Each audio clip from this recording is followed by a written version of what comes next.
घरातल्या प्रत्येक कोपऱ्याकडे पाहताच जानकीच्या डोळ्यातून अश्रूंचा पूर वाहू लागला. 51 वर्षांचं वय पार करून आयुष्याचा निम्मा प्रवास मागे पडलेला असताना आज ती आपल्या आयुष्यातला सर्वात मोठा निर्णय घेणार होती. मनात एक प्रचंड वादळ उठलं होतं. 26 वर्षापूर्वी नववधू म्हणून या घरात पाऊल टाकताना तिने कधी स्वप्नात सुद्धा विचार केला नव्हता की एक दिवस अशी वेळ येईल आणि आज ती तीच वेळ अनुभवत होती. जानकीच्या डोळ्यापुढे तिचा भूतकाळ एखादा चलचित्रासारखा फिरू लागला. 26 वर्षापूर्वीचा तो दिवस तिच्या आठवणीत पुन्हा जागा झाला. हिरवागार शालू नेसलेली ती कोवळी मूर्ती जणू एखाद्या राजाची राणी वाटावी अशी. तिच्या गोऱ्या हातांवर चढलेली मेहंदी उठून दिसत होती. नवीन साडी, सौभाग्याचं प्रतीक असलेलं कुंकू, मंगळसूत्र सगळं जपून ती आरशात स्वतःकडे पाहत होती. तिच्या चेहऱ्यावर नववधूची लाज आणि हृदयात नव्या आयुष्याची गोड थरार होती. अचानक तिच्या कानावर भांड्यांचा जोरात आपटण्याचा आवाज येऊ लागला. असं वाटत होतं जणू कोणी मुद्दाम भांडे आपटून आपला राग काढत होतं. महाराणी अजून झोपेतच आहेत. घरात सून म्हणून आलीये, पण जबाबदारीचं भान काही दिसत नाही. अजूनही आम्हाला सगळी कामं करावी लागतात, सगळं करावं लागतं. सून आली म्हणजे घराचा भार तिच्यावर येणार नाही का? हे कटू शब्द ऐकताच जानकी घाईघाईने साडीचा पदर डोक्यावर घेत खोलीबाहेर आली. समोरचं दृश्य पाहून क्षणभर तिला वाटलं जणू ती काही गुन्हेगारच आहे. सासू आणि नंदेच्या टोकदार नजरांनी तिचा वेध घेतला होता. त्या नजरा चुकवत जानकी अपराधगणाने भरून गेली. सासूबाई सरलाताईंनी मोठ्या आवाजात तिला बोलावून घेतलं आणि कडक स्वरात आदेश दिला.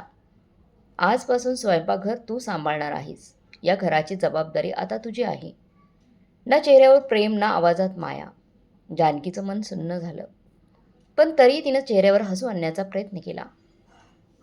आणि मग हिंमत एकवटली.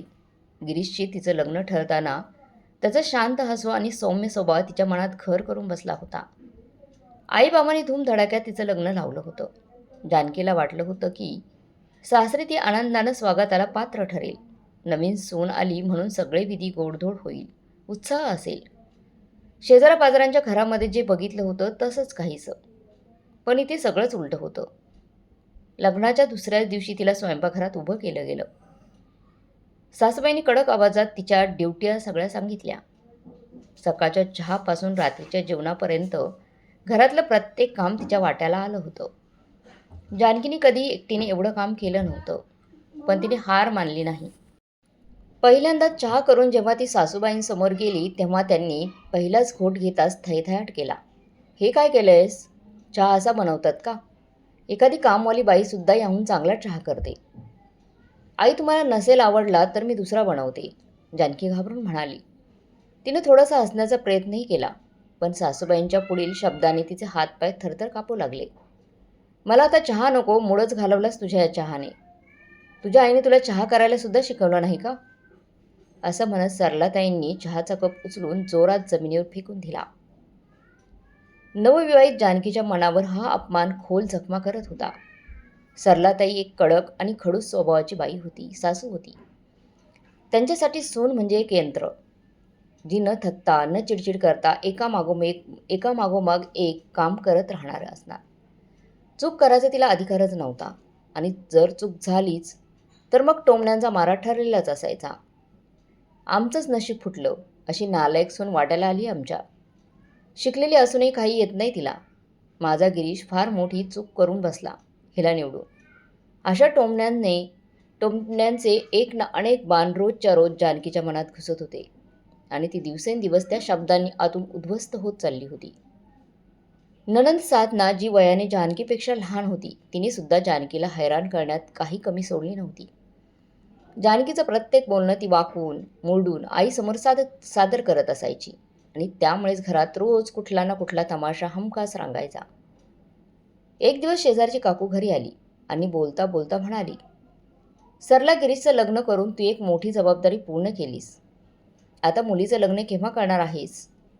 घरात सुनबाई आहे, त्यामुळे रिकामेपणा वाटणार नाही. पण मुलीचं लग्न झालं की जानकी सहज हसत म्हणाली, हो काकू, चांगलं स्थळ मिळालं तर आम्ही नाही म्हणणार कसं?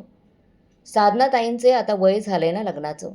हे ऐकताच साधनाच्या चेहऱ्यावरचा रागाचा स्फोटच झाला आणि सरलाताईंना जानकीचं उत्तर उचललं नाही. मग काय? मायलेकी दोघींनी मिळून त्याचा क्षुल्लक गोष्टीचा एवढा मोठा गजहब केला की जानकीला त्या शेजारणीसमोर अपमानित करण्यात काहीच उणं त्या दोघींनी सोडलं नाही. जानकी, तुझ्या लायकीत राहा. माझ्या मुलीचं लग्न केव्हा करायचं हे ठरवायला मी अजून जिवंत आहे. तू कोण माझ्या मुलीच्या आयुष्याचे निर्णय घेणारी? सरलाताईंच्या त्या थेट वागण्याने जानकीच्या डोळ्यात पाणी आलं. पण तिनं गप्प राहणंच योग्य समजलं. सासरच्यांच्या नजरेत ती केवळ एक नोकरानी मोलकरीण होती. पण जानकीच्या सगळ्यात खोल दुःख तेव्हा झालं जेव्हा गिरीश, तिचा नवरा, तिचा स्वप्नातला आधार, तिनं त्याच्यावर मनापासून प्रेम केलं होतं, तो कधीही तिच्या बाजूने उभा राहिलाच नाही. लग्नाच्या सुरुवातीला काही दिवसात तो एक सामान्य पतीसारखा वागत होता. पण नंतर हळूहळू आई आणि बहिणीच्या बोलण्यात येऊन तो बदलत गेला. जानकीने त्याला माणूस समजणंही सोडून दिलं होतं. त्याच्या प्रत्येक वागणुकीत फक्त हुकूम असायचा, प्रत्येक वाक्यात फक्त आदेश. जानकीला त्याच्याशी बोलायचं असलं तरी तिचा आवाज थरथरायचा, थरथर कापायचा.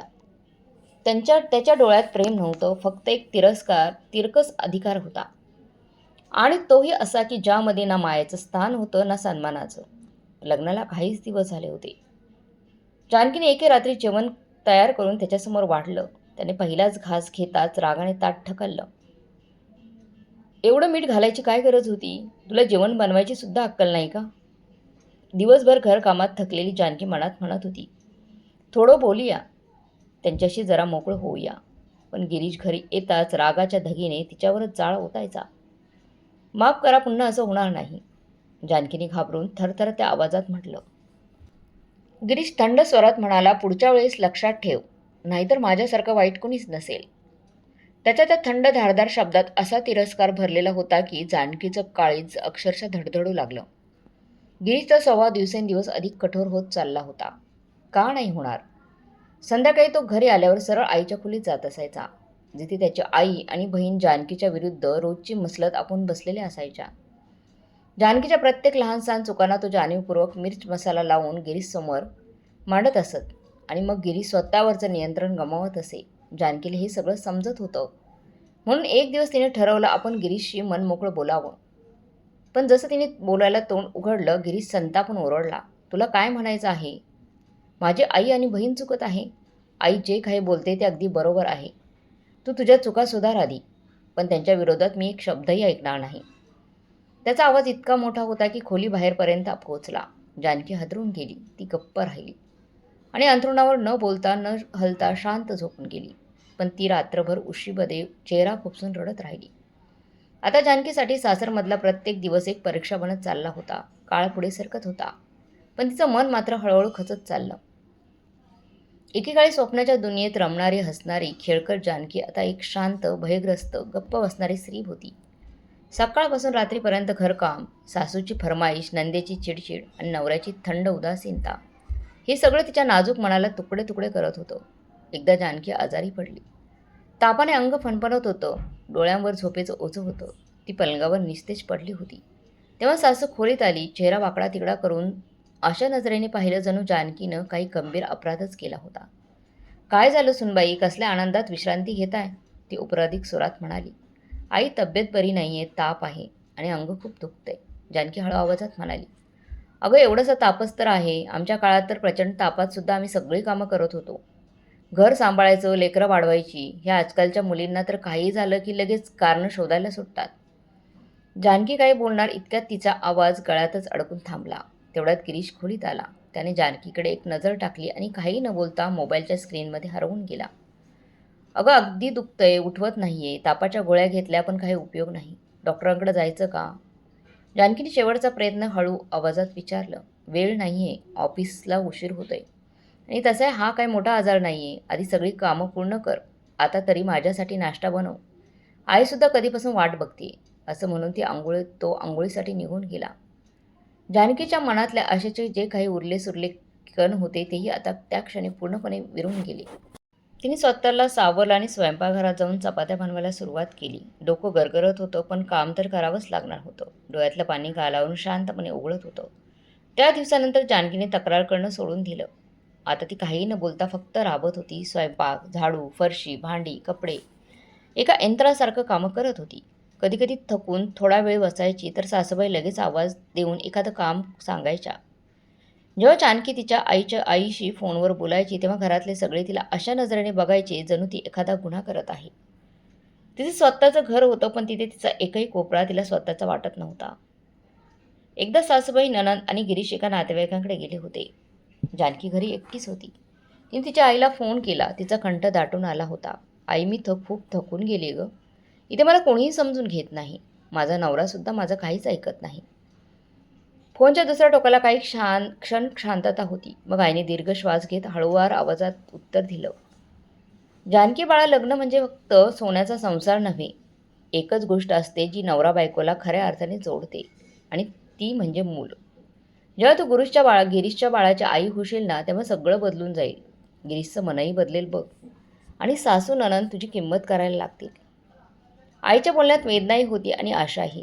जानकीनेही विचार केला, कदाचित आईच खरं बोलतीये. जर मूल झालं तर सगळंच खरंच बदलू शकेल. लग्नाला 2 वर्ष झाली आणि जानकीच्या पदरात एक गोंडस मुलगा आला, अर्जुन. अर्जुनचं निरागस हास्य तिच्या आयुष्यातील एक छानसं स्वप्न होतं. त्याचे छोटेसे हात, दुधासारखी नाजूक त्वचा पाहून तिच्या मनात मायेचा लाटा उसळायचा. तो तिच्या आयुष्यात आशेचा नवसंजीवनी घेऊन आला होता. जानकी आतुरतेने त्या क्षणाची वाट पाहत होती, जेव्हा तिचा नवरा तिच्या पोटी जन्मलेल्या बाळाला छातीशी कवटाळेल आणि तिचं हृदय मातृत्वाच्या अभिमानाने भरून जाईल. पण गिरीशचं कधीच बाळावर प्रेम दाखवलं नाही.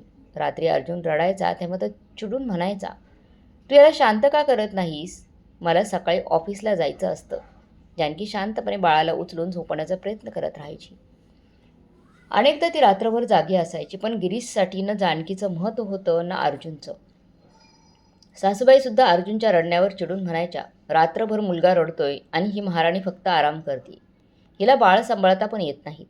जानकीच्या मनात खूप काही बोलायचं होतं. ती दिवस रात्र मुलाची देखभाल करते, घरकाम सांभाळते, पण मुलाची आजी आणि आत्यांची काही जबाबदारी नाही का?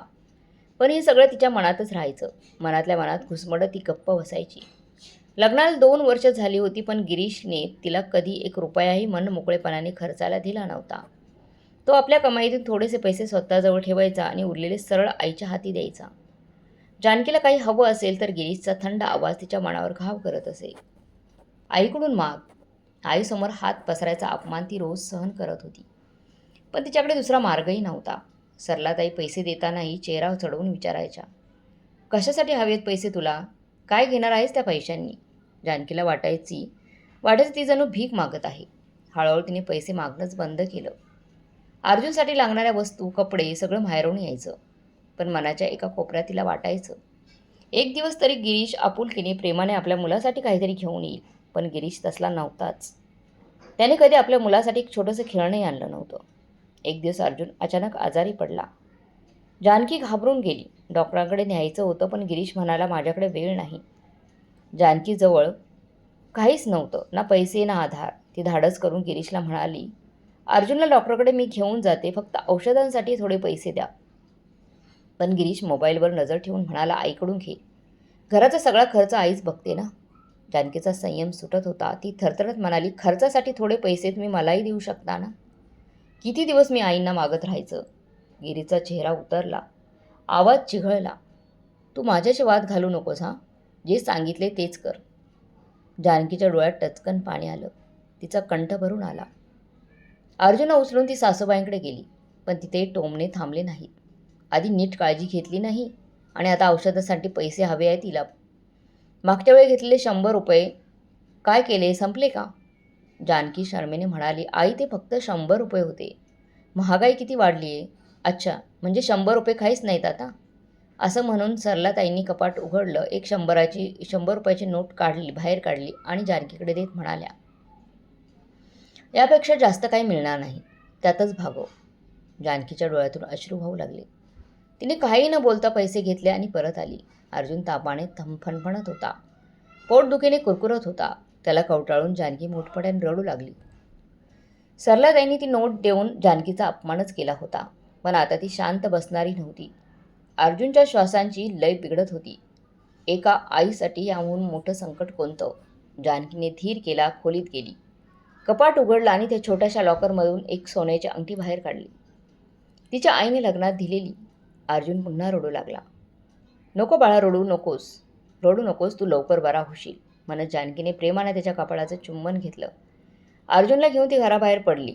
उन्हाच्या झळा शरीर झळवत होत्या, पण तिचा निर्धार कोसळला नव्हता. ती सरळ सोनाराच्या दुकानात गेली. सोनार अंगठी तपासत म्हणाला, 5,000 रुपये मिळतील. जानकी क्षणभर गोंधळली, पण मुलाच्या विवशतेपुढे तिला निर्णय घ्यावाच लागला. ती पैसे घेऊन थेट डॉक्टरांकडे गेली. डॉक्टरांनी तपासलं, काही चाचण्या केल्या. संध्याकाळी औषधे घेऊन जानकी परत आली. रात्रभर जानकी अर्जुनला मांडीवर झोपवत राहिली. त्याच्या कपाळावर मिठाच्या पट्ट्या ठेवत राहिली. सकाळी ताप थोडा उतरला आणि अर्जुनच्या एका गोड हसण्याने तिच्या मनाला थोडंसं समाधान मिळालं. वेळ अशीच सरत होती आणि आता अर्जुन 1 वर्षांचा झाला होता. आता घरात साधनाच्या लग्नाची धामधूम सुरू होती. सरलाताईंनी आपल्या लाडक्या लेकीसाठी काहीच कमी ठेवलं नव्हतं. एकापेक्षा एक सरस दागिने, महागडे कपडे आणि लग्नाचा प्रत्येक खर्च भरभरून केला जात होता. हे सगळं पाहून जानकीच्या मनात खोल दुःख उमटलं. ज्या घरात तिच्या मुलाच्या औषधासाठी 500 रुपये जड होत जात होते, फक्त 100 रुपये दिले जात होते, त्या घरात साधनाच्या लग्नासाठी लाखो रुपये अक्षरशः पाण्यासारखे खर्च होत होते. लग्नाच्या तयारीमुळे घरात आनंदाचं, उत्साहाचं वातावरण निर्माण झालं होतं. जानकी काही न बोलता आपलं कर्तव्य पार पाडत होती. साधनाच्या लग्नाचा दिवस जवळ आला आणि घर पाहुण्यांनी फुलून गेलं. चारही बाजूनी हशा, गमती जमती आणि चैतन्याचं वलय होतं. हॉलमध्ये पाहुणे गप्पा मारत बसले होते आणि सरलाताई गर्वाने आपल्या मुलीचं कौतुक करत होत्या. काय सांगू, माझी साधना तर प्रत्येक कामात पारंगत आहे. स्वयंपाक, शिवणकाम, घर सांभाळणं, प्रत्येक गोष्टीत अव्वल आहे ती. ज्या घरात जाईल ना, ते घर ती स्वर्ग करून टाकेल. बाजूला बसलेल्या मामींनीही तात्काळ अनुमोदन दिलं. अगं खरंच, आमची साधना म्हणजे हिऱ्यासारखीच. घराची शोभा आहे ती. त्यांच्या आवाजातला अभिमान स्पष्ट जाणवत होता. पाहुणे हसत हसत डोके हलवत होती. तेवढ्यात जानकी चहाचा ट्रे घेऊन हातात घेऊन पाहुण्यांपाशी जात होती. अर्जुनला तिने जवळच पाळण्यात झोपवलं होतं, जेणेकरून काम करता करता त्याच्यावर लक्ष ठेवता येईल. अचानक घरात फोन वाजला. जानकीने ट्रे बाजूला ठेवला, फोन उचलला. समोरून तिच्या आईचा आवाज आला आणि कितीतरी दिवसांनी ती ओळखीची साद ऐकून तिचं मन क्षणभर हलकं झालं. तेवढ्याच सरलाताईंनी तिच्याकडे कटाक्ष टाकत विचारलं, कुणाचा फोन आहे? माझ्या आईचा आहे. जानकीने संकोचपूर्वक उत्तर दिलं. इतकंच पुरेसं होतं. सरलाताईंच्या चेहऱ्यावर संतापाची लाट पसरली. त्यांनी पाहुण्यांकडे वळून थेट टोमण्यांची झड तिच्यावर सुरू केली. आजकालच्या सुनांना जबाबदारीची काय जाणीव असते? कसले लोक आहेत कोण जाणे हिच्या माहेरचे. आपल्या मुलीचं घरी लग्न आहे, घराच्या कामाचा डोंगर आहे आणि ही बाई फोनवर गप्पा मारते. मी तर माझ्या साधनाला सांगून ठेवले, सासरी गेल्यावर काम उरकल्यावरच फोन करायचा. उगाच दिवसभर फोनशी चिटकून बसायचं नाही. शेवटी सासर सुनेनंच सांभाळायचं असतं. हॉलमधल्या बसलेल्या कमला मावशीने लगेच भर घातली. बोलतेस ते अगदी खरं हा. आजकालच्या मुली आणि त्यांच्या माहेरचे लोक काही सुसंस्कृत वाटत नाहीत. सासरी ढवळाढवळ करण्याची काही सीमारेषा असते की नाही? हे ऐकून बाकी पाहुणे खसखसून हसू लागले. त्या हास्याच्या गराड्यात जानकी एक विनोदाचा विषय बनून राहिली. तिच्या डोळ्यात टचकन पाणी आलं. हळू आवाजात ती म्हणाली, आई, मी नंतर बोलते तुझ्याशी. आईकडून प्रेमळ आणि काळजीने भरलेला आवाज आला. ठीक आहे ग बाळा, तुला वेळेत मिळेल तेव्हा बोल. खूप दिवस झालं तुझ्याशी बोलली नाही म्हणून फोन केला होता. जानकीने काही न उत्तर देता फोन ठेवला आणि स्वयंपाकघराकडे वळाली. साधनाचं लग्न कसंबसं पार पाडलं आणि जानकीने एक दीर्घ निश्वास घेतला. कमीत कमीत आता तिला टोचणारी सरलाताईंची जोडीदार साधना म्हणजे तिची नणंद या घरातून गेली होती. पण सरलाताई थांबल्या नव्हत्या. त्यांच्या जिभेची धार जानकीसाठी नव्हे तर आता दुसऱ्यांसाठी इतकीच तीव्र होती. फरक इतकाच होता की लक्ष आता बदललेलं होतं. साधनाच्या लग्नाला आठवडा झाला होता. जानकी अर्जुनसाठी कोमट पाणी आणण्यासाठी सरलाताईंच्या खोलीजवळ जात होती. तेवढ्यात तिला सरलाताईंचा रागावलेला आवाज ऐकू आला. त्या फोनवर साधनाशी बोलत होत्या. साधना, तू हे काय बोलतेस? सरलाताईंच्या आवाजात स्पष्टपणे राग जाणवत होता. अजून तुझं लग्न होऊन आठवडाही झाला नाही आणि त्यांनी माझ्या फुलासारख्या कोमल मुलीला स्वयंपाकघरात उभं केलं. अरे आता तर तुझे फिरायचे, मजा करण्याचं वय आहे. लग्नाला 8 दिवसही झाले नाहीत आणि तुला कामाला लावलं त्यांनी. तुझ्या सासरचे लोक किती कठोर आहेत ग. जानकीचे पाय जागेवरच थबकले. तिच्या चेहऱ्यावर एक कटू आणि आक्रोश मिश्रित हसू उमटलं. ती मनातच बोलली, किती दुहेरी मापदंड. मला तर लग्नाच्या दुसऱ्या दिवशी स्वयंपाकघरात उभं केलं गेलं होतं. मी काय फुलासारखी नाजूक नव्हते का? तिच्या डोळ्यासमोर साधनाच्या लग्नातला एक प्रसंग झरकन तळून गेला. कसं सरलाताईंनी पाहुण्यांसमोर मोठ्या अभिमानाने सांगितलं होतं, मी माझ्या मुलीच्या सासरी कधीच ढवळाढवळ करणार नाही. आणि साधनालाही सासरी केल्यावर काम शिकण्याचा सल्ला दिला होता. पण आता त्याच सरलाताई दिवसभर साधनाशी फोनवर गप्पा मारीत असायच्या. कधी जानकीची तक्रार करत तर कधी साधनाच्या सासरच्यांवर निंदा करत. लग्नानंतरही साधना वारंवार माहेरी यायची आणि अनेक दिवस तिथंच थांबत असायची. प्रत्येक वेळी ती सासू सासऱ्यांविषयी तक्रारी घेऊन बसायची आणि सरलाताई त्या तक्रारीवर भरपूर मसाला घालत. पण जानकी, तिला ना तेव्हा बोलण्याचा अधिकार होता ना आत्ताही. ती शांतपणे आपलं काम करत राहिली. कारण तिचं एकच स्वप्न होतं, आपला मुलगा अर्जुनला चांगलं, सुरक्षित आणि उज्ज्वल भविष्य द्यायचं. अर्जुन आता मोठा होत चालला होता. जानकीला वाटत होतं की त्याला उत्तम शिक्षण मिळालं पाहिजे. एका संध्याकाळी गिरीश आणि सरला ते हॉलमध्ये बसले होते. जानकीने धीटपणे विषय काढला, मला अर्जुनला इंग्रजी माध्यमाच्या कॉन्व्हेंट स्कूलमध्ये घालायचं आहे. ॲडमिशनसाठी 3 महिने आधीच फॉर्म भरावा लागतो. तुम्ही शाळेत जाऊन फॉर्म घेऊन आलं असतं तर बरं झालं असतं. सरलाताईंच्या भुवया उंचावल्या. त्या म्हणाल्या, एवढ्या लहान मुलाला इतक्या दूर पाठवायची काय गरज आहे? आमच्या काळात सगळ्यांनी जवळच्या सरकारी शाळांमध्ये शिकून मोठं केलं.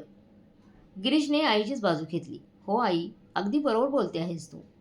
काही गरज नाही अर्जुनला एवढ्या मोठ्या शाळेत घालायची.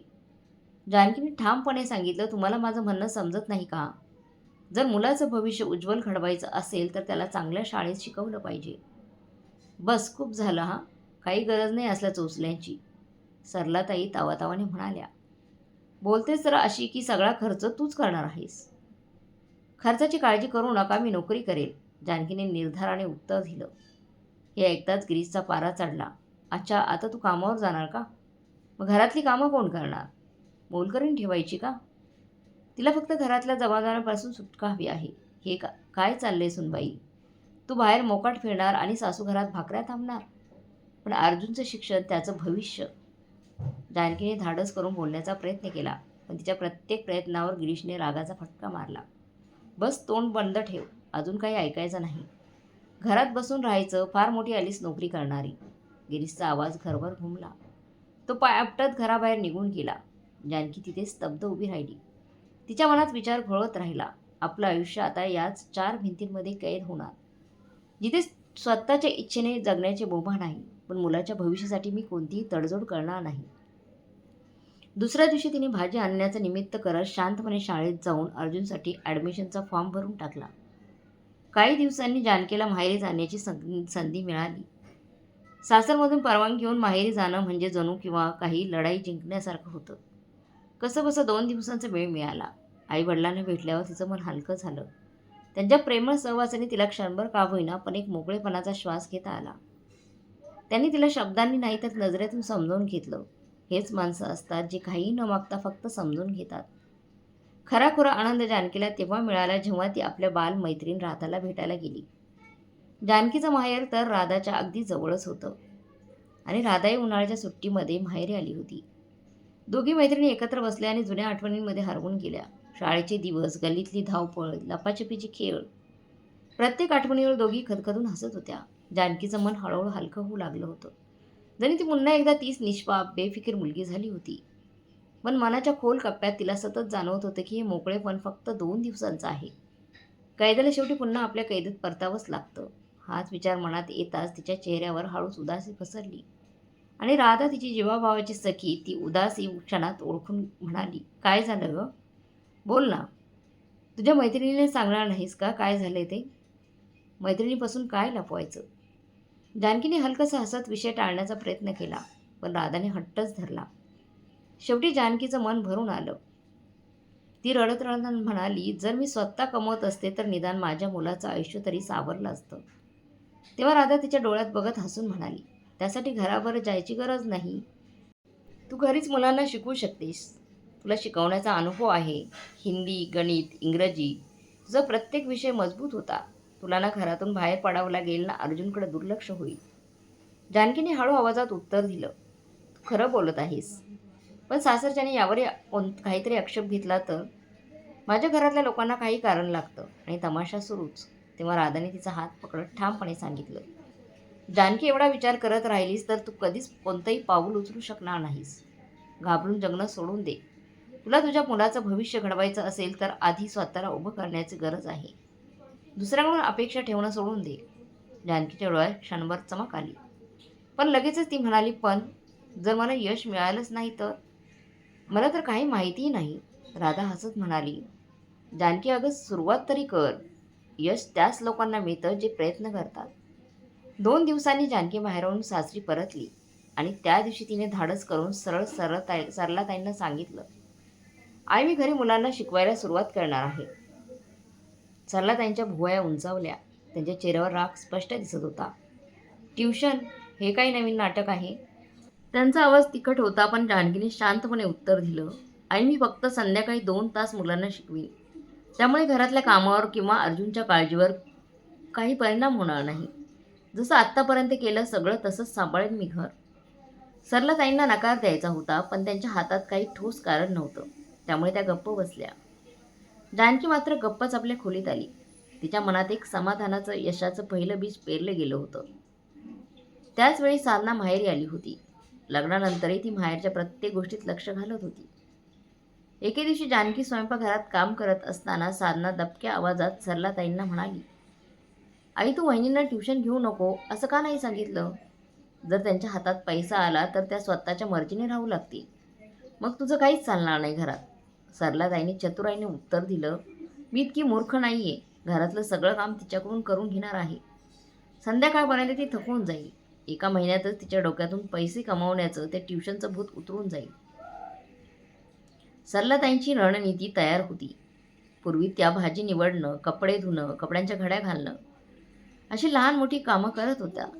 पण आता त्यांनी ती कामं पूर्णपणे बंद केली होती. जानकीला सकाळपासून संध्याकाळपर्यंत स्वयंपाक, घर साफसफाई, धुणी भांडी सगळं एकटीने करावं लागत होतं. तिचा दिवस संध्याकाळी 2 तास ट्युशन घेतल्यावरही संपत नसे. ती पुन्हा उभी राहत असे. पुन्हा स्वयंपाकाला लागे. तिला हे सगळं समजत होतं. सासूबाई मुद्दाम एवढा वैताग देत आहेत की तिनं तिचं स्वतःचं ट्युशन सोडून द्यावं. पण जानकी हार मानणारी नव्हती. ती मनापासून काम करत राहिली. हळूहळू तिच्या विद्यार्थ्यांची संख्या वाढू लागली. मुलं जानकीच्या शिकवण्याच्या पद्धतीमुळे समाधानी होती आणि त्यांचं पालकही तिचं कौतुक करत होते. 1 महिन्यानंतर पहिल्यांदा जेव्हा ट्युशनची फी तिच्या हातात पडली तेव्हा तिच्या डोळ्यात आनंदाचे अश्रू दाटले. हिशोब करतात लक्षात आलं की ही रक्कम अर्जुनसाठी कपडे, पुस्तकं आणि शिक्षण खर्चासाठी पुरेशी आहे. मनोमन ठरवून टाकलं, काही झालं तरी मी आता मागे हटणार नाही.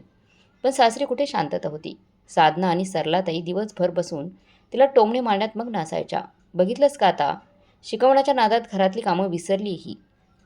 साधनाने एकदा गिरीशकडे तक्रार केली. तेवढंच सरलाताई झटकन म्हणाल्या, आणि अर्जुनलाही ढोपरासारखं सोडते. मुळीच लक्ष नाही तिचं. गिरीश जो पहिल्यांदाच आई आणि बहिणीच्या बोलण्याला पूर्णपणे बळी पडत होता. रागाने ओरडला, जानकी हा काय तमाशा चाललाय? ट्युशनच्या नादात घराचा 12 वाजलंच. हे सगळं बंद कर, नाहीतर काही खरं होणार नाही. जानकीने शांत पण ठाम आवाजात उत्तर दिलं, गिरीश मी घरातील सगळी कामं वेळेवर करते. अर्जुनचीही नीट काळजी घेते. ट्युशन मी रिकाम्या वेळात घेते. मला वाटतं यावर कुणालाही आक्षेप असण्याचं कारणच नाही. गिरीशने डोळे वटारले, पण जानकीच्या नजरेतील ती दृढता पाहून तो काहीच बोलू शकला नाही. तो फुसफुसतच खोलीतून बाहेर निघून गेला. जानकीचे पाय आता डगमगणारे नव्हते. तिने स्वतःचा मार्ग ठरवून टाकला होता. तिला माहिती होतं ही वाट सोपी नसेल, पण आपल्या कष्टाच्या पैशांनी तिच्यात एक नवीन ऊर्जा निर्माण झाली होती. काहीच दिवसांनी ज्या शाळेत तिने अर्जुनसाठी फॉर्म भरला होता तिथे प्रवेशकाला सुरू झाला. जेव्हा जानकीने ही गोष्ट गिरीशला सांगितली तेव्हा त्याच्या भुवया चढल्या. तो खुर्चीतून उठला आणि संतापून ओरडला, बस तिची ती तुझी जुनी रट. मी आधीच सांगितले त्या शाळेत प्रवेश नाही. घरात अजूनही खर्च बाकी आहेत. जानकीने खोल श्वास घेतला आणि अत्यंत संयमाने उत्तर दिलं, गिरीश अर्जुनच्या शिक्षणाचा सगळा खर्च मी माझ्या कमाईतून करेन. गरज पडली तरच तुमच्याकडून पैसे मागेन. मला फक्त तुमचा मानसिक आधार हवा आहे. हे ऐकताच गिरीश चवताळून उठला. त्याचा चेहरा संतापाने लालबुंद झाला. वा रे, मोठं अवसान आले स्वतःच्या कमाईवर. 2-4 हजार कमावले की लगेच डोकं फिरायला लागलं. उद्या शाळेची फी, पुस्तकं, नाना खर्च, तेव्हा कुठं जाशील भीक मागायला? भीक मागशील का? आईची बाजू घेत गिरीशने जणू अंतिम निकालच दिला. तुला जे करायचं असेल ते कर, पण माझ्याकडून कसली अपेक्षा ठेवू नकोस. मी नाही येणार अर्जुनचं ॲडमिशन करायला आणि नाही एक पैसा देणार. हे ऐकून जानकीचं काळीज निश्चितच तुटलं होतं, पण तिच्या पायांनी माघार घेतली नाही. दुसऱ्या दिवशी ती लवकर उठली. सगळी कामं घरकाम आवरून घेतली. अर्जुनला अंघोळ घालून कपडे घालून तयार केलं. ट्युशनचे जमवलेले पैसे मोजले आणि थेट शाळेकडे निघाली. शाळेच्या गेटसमोर आली तेव्हा तिचं काळीज धडधडू लागलं. पण मनामध्ये एक गडद गडद विश्वास होता. तिने अर्जुनचा प्रवेश घेतला आणि पाहिलं की आपल्या कमाईतून फी भरली. जेव्हा ती अर्जुनला घेऊन घरी परतली तेव्हा तिच्या चेहऱ्यावर समाधान आणि जिद्द दोन्ही स्पष्ट दिसत होती.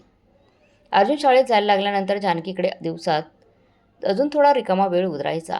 ती त्याला शाळेत सोडून परत यायची. घरातली कामं पटापट उरकायची. जेवण बनवणं, कपडे धुणे, घराची स्वच्छता आणि मग ट्युशनमध्ये मनपूर्वक लक्ष द्यायची. तिच्या मेहनतीत चीज होऊ लागलं होतं. विद्यार्थ्यांची संख्या वाढत होती, कमाईही वाढत होती आणि ती सगळी रक्कम अर्जुनच्या शिक्षणासाठी आणि त्यांच्या गरजांसाठी पुरेशी होत होती. पण सासरचं वातावरण अजूनही तेच होतं.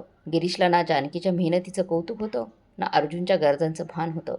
त्याचा पगार सरळ सरलाताईंच्या हाती पडत होता आणि त्या मात्र आपली मुलगी साधनावर आणि तिच्या कुटुंबावर उधळपट्टी करत होत्या. साधना आठवड्यातून 2-3 वेळा माहेरी येऊन बसायची, राहायची आणि जानकीवर वर्चस्व गाजण्याची एकही संधी सोडत नसायची. हळूहळू अर्जुन मोठा होत होता आणि घरातील वातावरणाची जाणीव त्याला होऊ लागली होती. तो पाहत होता आई दिवसभर राबते तरी आजी तिला टोमणे मारते आणि आत्या जेव्हा घरी येते तेव्हा आईला कमी लेखण्यात ती कसलीच कसर ठेवत नाही. पण सगळ्यात जास्त वेदना अर्जुनला त्याच गोष्टीची होत होती की त्याचे बाबा कधीच त्याला प्रेमाने जवळ घेत नव्हते. उलट आजी आत्याचं ऐकून त्यांच्यावर ओरडत असत. अर्जुन आता त्याच्या वयापेक्षा जास्त समजूतदार झाला होता. तो आईला वारंवार म्हणायचा, आई, आजी आणि आत्या तुझ्याबद्दल खूप वाईट बोलतात. मला या घरात राहायचं नाही. ती सगळं का सहन करते? चल आपण कुठेतरी दूर जाऊ, जिथे तुला कोणीच त्रास देणार नाही. जानकी त्याचं बोलणं ऐकून फक्त हलकंसं हसायची आणि तिच्या डोक्यावर हात फिरवत म्हणायची, बाळा, अशा गोष्टींकडे लक्ष देऊ नकोस. अभ्यासावर लक्ष केंद्रित कर. आधी स्वतःच्या पायावर उभा राहा, मग आपण सगळं ठरवू.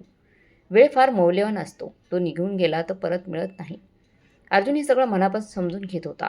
त्याला एकच ध्यास होता, आईला स्वतःमुळे त्रास होऊ द्यायचा नाही. तो कधी स्वयंपाकघरात लहानसं काम करत जानकीला मदत करत असे, तर कधी स्वतःहून आपला अभ्यास पूर्ण जानकी दररोज संध्याकाळी 1 तास राखून त्याचा अभ्यास घेत असे. ती त्याचं भविष्य उज्ज्वल व्हावं यासाठी झटत होती. अर्जुनची मेहनत आणि जानकीची चिकाटी रंग येऊ लागली. ती दरवर्षी वर्गात अव्वल क्रमांकाने पास होत होता. आता 10वीत पोहोचला होता. जानकीने घर बसल्या शिकवण्या सुरू केल्या होत्या. थोडीफार कमाई होऊ लागली होती, पण ती सगळी अर्जुनच्या शाळेची फी आणि छोट्या मोठ्या गरजांमध्ये संपून जायची. एके दिवशी अर्जुन शाळेतून आला आणि म्हणाला, आई, यावेळी सायन्ससाठी काही एक्स्ट्रा पुस्तकं घ्यावी लागतील. सर म्हणाले, ती नसतील तर अभ्यास पूर्ण होणार नाही. जानकी गप्प झाली. तिला ठाऊक होतं पर्समध्ये फक्त थोडेच पैसे शिल्लक आहेत.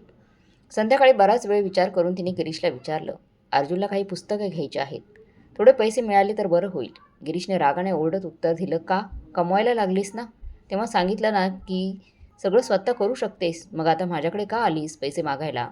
मी तर पहिल्या दिवशी सांगितलं होतं, माझ्याकडून एक पैशाची अपेक्षा ठेवू नकोस. जा कोणाकडून तरी भीक माग आणि नाहीतर माझ्याकडे नाहीत उगाच फाजील खर्चासाठी पैसे. दरवाजात उभा असलेला अर्जुन सगळं ऐकत होता. आई, काही हरकत नाही, मी ॲडजस्ट करेन, असं तो म्हणाला. जानकी काहीच बोलली नाही. दुसऱ्या दिवशी जेव्हा अर्जुन शाळेतून घरी आला तेव्हा जानकीने त्याच्या हातावर पुस्तकं घेण्यासाठी पैसे ठेवले. अर्जुन आश्चर्याने म्हणाला, आई, काल तर तू म्हणाली होतीस की. तेवढ्यात त्याचं लक्ष तिच्या गळ्याकडे गेलं. जानकी नेहमी घालत असलेली सोन्याची पातळ चैन तिच्या गळ्यात नव्हती. त्याच्या डोळ्यात पाणी आलं. आई, तू चैन विकलीस? मी नाही म्हणालो होतो ना. जानकी फक्त हसली आणि म्हणाली, बाळा, चैन पुन्हा बनवता येईल, पण ही वेळ पुन्हा येणार नाही. ज्या दिवशी तू स्वतःच्या पायावर उभा राहशील ना, त्या दिवशी माझे सगळे त्याग फळाला येतील. हे ऐकून अर्जुनच्या मनात खोल रुतलेलं दुःख जागं झालं. त्याच्या आईला दिवसभर कष्ट करू नये तगमगून जगावं लागत होतं. एक दिवस तो आईला म्हणाला, आई, तू ऑनलाईन कोचिंग का घेत नाहीस? आपण घरीच बसून मोबाईलवरून विदेशातील मुलांना शिकवू शकतो. खूप प्लॅटफॉर्म्स आहेत जे शिक्षकांना विद्यार्थ्यांशी जोडतात. फक्त रजिस्ट्रेशन करायचं आणि ते आपल्याला शिकवायला इच्छुक मुलांशी जोडून देतील. थोडं कमिशन घेतात, पण कमाई चांगली होते. अर्जुनच्या या कल्पनेने जानकी प्रेरित झाली. त्यानेच तिचं नाव एका ऑनलाईन ट्युशन प्लॅटफॉर्मवर नोंदवलं. काही दिवसात जानकीच्या मोबाईलवर पालकांचे कॉल यायला लागले. थोड्याच वेळात बऱ्याच विद्यार्थिनी तिच्याकडे शिकायला सुरुवात केली. आता जानकी घरी बसूनच सर्व मुलांना ऑनलाईन शिकवत होती आणि चांगली कमाई झाली होती. तरी रात्रीचा वेळ राखून ती अजूनही अर्जुनच्या अभ्यासाकडे लक्ष देत होती. कारण तिच्या यशामध्ये अर्जुनचं यशच खऱ्या अर्थाने सामावलेलं होतं. अखेर तो दिवस उजाडला. अर्जुनचा 10वीचा निकाल लागला. संपूर्ण जिल्ह्यात पहिल्या क्रमांकाने उत्तीर्ण झाला होता तो. जानकीने त्याला आवेगाने कवटाळलं, त्याचं कौतुक केलं आणि काळजीने नजर काढली. जेव्हा वर्तमानपत्रात अर्जुनचा फोटो छापून आला तेव्हा जानकी तो पेपर पुन्हा पुन्हा उघडून बघत होती. जणू काही तो क्षण तिच्या आयुष्यातला सर्वात मोठा उत्सव होता. पण गिरीश ज्याने अर्जुनच्या शिक्षणासाठी कधी एक पैसाही खर्च केला नव्हता, तो आता छाती फुगवून नातेवाईकांना म्हणत होता, माझा अर्जुन 10वीत टॉप आलाय. मला माहीत होतं माझा मुलगा खूप हुशार आहे. म्हणूनच तर मी त्याला चांगल्या शाळेत प्रवेश घेतला होता. सरलाताई मागे राहिल्या नाहीत. त्या लाजऱ्या गजऱ्या हसून म्हणाल्या, माझ्या गिरीशने कधीच कमतरता भासू दिली नाही. अर्जुनच्या शिक्षणात हे सगळं अर्जुन शांतपणे ऐकत होता. पण त्याच्या काळजात संताप सळसळत होता. त्याला माहीत होतं आईच्या शिकवणीच्या कमाईवर त्याचं शिक्षण झालं होतं. गिरीशकडून आईला नेहमी उपेक्षा, अपमान आणि टोमणेच मिळाले होते. पण अर्जुनने गप्प राहणं पसंत केलं. त्याला माहीत होतं उत्तर देण्याची वेळ अजून आलेली नाही. तो उंच होता, गंभीर आणि गूढ डोळ्यांचा एक असा मुलगा, ज्याने वयाच्या आधीच समजूतदारपणाची शाल पांघरली होती. ज्यावेळी त्याचे मित्र सिनेमा आणि मोबाईल गेम्समध्ये रमलेले असायचे, त्यावेळी अर्जुन पुस्तकांच्या जगात हरवून गेलेला असायचा. आईचा संघर्ष त्याच्या डोळ्यासमोर होता. त्याच संघर्षाने त्याच्या मनात एक आग पेटवली होती. काहीतरी बनवून दाखवायचे, आईसाठी, स्वतःसाठी, न्यायासाठी. त्याने पदवीचं शिक्षण घेतलेल्या गुणांनी पूर्ण केलं आणि मग सुरू झाला त्याचा खरा प्रवास UPSCचा. तो दिवस-रात्र अभ्यास करू लागला, सर्वस्व पणाला लावलं, पण पहिल्याच प्रयत्नात यश आलं नाही. त्या अपयशाने त्याचा आत्मविश्वास डळमळला. तो एकटाच बसून होता, मनात निराशेचं मळभ दाटून आलं होतं. तेव्हा जानकी त्याच्याजवळ आली, त्याला मिठीत घेत म्हणाली, पराभवाने घाबरायचं नसतं रे बाळा. हे सगळे तर फक्त अडथळे आहेत. तू माझा मुलगा आहेस, थांबणारा नाहीस. अर्जुन पुन्हा उभा राहिला, यावेळी अधिक ठामपणे, अधिक जिद्दीने. मोबाईल हातात घेतला तरी फक्त अभ्यासासाठी. मित्र, मजा, चॅट सगळं बंद. मनात एकच ध्येय कोरलं होतं, मला यशस्वी व्हायचंय. आणि अखेर तो दिवस उजाडला. अर्जुनचं नाव UPSC टॉपरच्या यादीत झळकलं. एक क्षणभर जानकीचा श्वासच थांबला. ती डोळे मिटून हात जोडत म्हणाली, हे देवा, तुझं लाख लाख आभार. गिरीशने तात्काळ सोशल मीडियावर स्टेटस टाकलं, माझा मुलगा आता ऑफिसर झाला, आमचं घर उजाळलं. नातेवाईकांचे फोन येऊ लागले, काही तर थेट घरी आले शुभेच्छा देण्यासाठी. गिरीश एका खुर्चीवर बसून जणू काही पद्मश्री मिळाल्याच्या थाटात बोलू लागला. मीच तर त्याच्या पायभरणी केली होती. लहानपणापासून त्याच्या भविष्याची स्वप्न पाहायचो, दिवसभर राबायचो, पण त्याच्या शिक्षणात कधी कसूर होऊ दिली नाही. याच मेहनतीमुळे तो आज इथपर्यंत पोहोचला. दर 2 मिनिटांनी तेच वाक्य. सरलाताई अश्रू लपवत म्हणाल्या, आमच्या घराचं नाव उजळलं बघा. पण त्याचे वडील, अहो त्याने किती कष्ट घेतले या मुलाच्या शिक्षणासाठी. समोर उभा असलेला अर्जुन हे सगळं नजरेतून झेलत होता. त्याच्या मनात धगधग काहीतरी खवळत होतं आणि शेवटी तो उठून उभा राहिला आणि संतापाने ओरडला, बस करा बाबा. घरात एकदम शांतता पसरली. सगळ्यांच्या नजरा त्याच्यावर खेळल्या. माझ्यासाठी तुम्ही नेमकं काय केले? शाळेची फी असो, पुस्तकं असो की छोटी मोठी गरज, सगळं आईने आपल्या कमाईतून भागवलं. तुम्हाला कधी माझ्या परीक्षेची तारीख तरी माहीत होती का? प्रेमाने कधी जवळ घेतलं का मला? माझं नाव वापरून स्वतःचा गौरव करताय. आणि ही माझी आई आहे, जिने दिवस रात्र कष्ट करून मला घडवलं. तुम्ही गप्प होता तेव्हा आजी आत्यांनी आईचा अपमान केला. आज मोठमोठे दावे करताय. सगळ्यांचे डोळे विस्फारले गेले. कोणीच काही बोलू शकलं नाही. अर्जुन जानकीकडे वळाला. त्याचे डोळे भरून आले होते. आई, हे यश तुझं आहे. तूच मला यशस्वी बनवलं. प्रत्येक अडचणीत, प्रत्येक संकटात माझ्यासोबत उभी राहिलीस. तू नसती तर मीही नसतो. जानकीच्या डोळ्यातून अश्रू वाहू लागले. गिरीश रागाने गुरफटून ओरडला, अरे वा, मीच टाकलेल्या तुकड्यावर जगतोस आणि मलाच उलट बोलतोस. सरलाताई संतापल्या. हे सगळं त्याला त्याच्या आईने शिकवलंय. दिवस रात्र आमच्या विरुद्ध भडकवत असते. एक दिवस हेच व्हायचं होतं. पण आता अर्जुनच्या सहनशीलतेचा मान फुटला होता. त्याने हात वर करून कडक आणि थरथरत्या आवाजात ओरडला, बस. माझ्या आईविषयी एक शब्दही ऐकायचा नाही मला. तुम्ही सगळ्यांनी तिचं आयुष्य नर्क केलं, पण तरी माझ्या आईने आजवर कधीच तक्रार केली नाही. पण आता पुरे झालं. अर्जुन जानकीकडे वळाला. त्याच्या डोळ्यात प्रेम होतं आणि आवाजात ठामपणा. आई, तू खूप सहन केला आहेस, पण आता नाही. मी तुला या घरात एक क्षणही राहू देणार नाही. तू माझ्याबरोबर चल. सरलाताई त्यांच्या नेहमीच्या खवचट शैलीत म्हणाल्या, हो, घेऊन जा तुझ्या आईला. आम्हाला काही गरज नाही तिची. गिरीशसुद्धा ताठ चेहरा घेऊन जानकीकडे रोखून पाहत होता. त्याला वाटलं होतं जानकी अर्जुनसाठी हात जोडून माफी मागेल. पण 26 वर्ष या घराच्या जंजिरात अडकून जगलेली जानकी आता थकली होती. तिरस्कार, टोमणे आणि अपमान यांनी तिचं अंतरंग पोखरून गेलं होतं. पण आज तिच्या डोळ्यात एक वेगळीच चमक होती. ती आत्मविश्वासाने सगळ्यांच्या चेहऱ्याकडे शांतपणे पाहत म्हणाली, ठीक आहे बेटा, मी तुझ्यासोबत जायला तयार आहे. हे ऐकून गिरीशच्या अंगातून जणू वीजच गेली. ही तीच जानकी होती का, जी इतकी वर्ष मुकाट्याने सगळं सहन करत होती, जी काहीच कधी विरोध करत नव्हती? आता मात्र ती तिच्या निर्णयावर ठाम होती. जानकीने आपलं सामान छोट्याशा बॅगेत भरलं. अर्जुनने तिचा हात घट्ट धरला आणि दोघं घराच्या उंबरठ्यावर आले. त्या क्षणी जानकीचं हृदय जोरजोराने धडधडत होतं, पण तिने एकदाही मागे वळून पाहिलं नाही. उंबरठा ओलांडताच तिला जाणवलं जणू ती 26 वर्षाच्या तुरुंगवासातून मुक्त झाली आहे. पण दुसरीकडे गिरीशला आता घर ओसाड, पोकळ वाटू लागलं होतं. तो घरात एकटाच बसून अश्रू ढाळत होता. 80 वर्षांचा अनुभव असलेल्या सरलाताई आता घरकाम करण्याच्या स्थितीत नव्हत्या. त्यांची मुलगी साधना, जी काही दिवसांपासून माहेरी होती, कसेबसे रात्रीचं जेवण करत होती. म्हणाली, "जर मला इथे स्वयंपाकच करावा लागणार असेल, तर मी परत माझ्या सासरी जाईन ना. इथे कशाला राहू? मी उद्या सकाळी निघते." त्या क्षणी सरलाताईंना आयुष्यात पहिल्यांदाच जाणवलं, जानकी ही फक्त सून नव्हती. तीच तर या घराचा आधारस्तंभ होती. आणि तो आधार त्यांनी स्वतःच तोडून टाकला होता. त्यांच्या स्वतःच्या कठोर स्वभावामुळे त्यांचं सुखाचं घर उद्ध्वस्त झालं होतं. जी सून 26 वर्ष निःशब्दपणे सगळं सहन करत होती, तिच्या आयुष्यात काटे पेरण्यात आले होते. काटे पेरण्यात त्यांनी कसर ठेवली नव्हती. पण आज जेव्हा सगळं हातातून गेलं होतं, तेव्हा त्यांना उमगलं की त्यांनी पेरलेले काटे खरं तर त्यांच्या स्वतःच्या वृद्धत्वाच्या वाटेत उगवले होते. तर मग मित्र-मैत्रिणींनो, तुम्हाला काय वाटते? जानकीने जो काही कडक निर्णय घेतला त्याबद्दल तुम्हाला काय वाटते? योग्य होता की अयोग्य होता? शेवटी सरलाताईंना त्यांची चूक कळाली होती, पण त्याचा आता काय उपयोग होता? त्यांना पश्चाताप करण्याशिवाय दुसरा काहीच मार्ग उरला नव्हता. तर मग मित्र-मैत्रिणींनो, तुम्हाला आजची ही स्टोरी कशी वाटली कमेंट बॉक्समध्ये नक्की कळवा. कथा चांगली वाटली असेल तर लाईक, शेअर, सबस्क्राईब नक्की करा. भेटूया पुढच्या कथेमध्ये. तोपर्यंत धन्यवाद.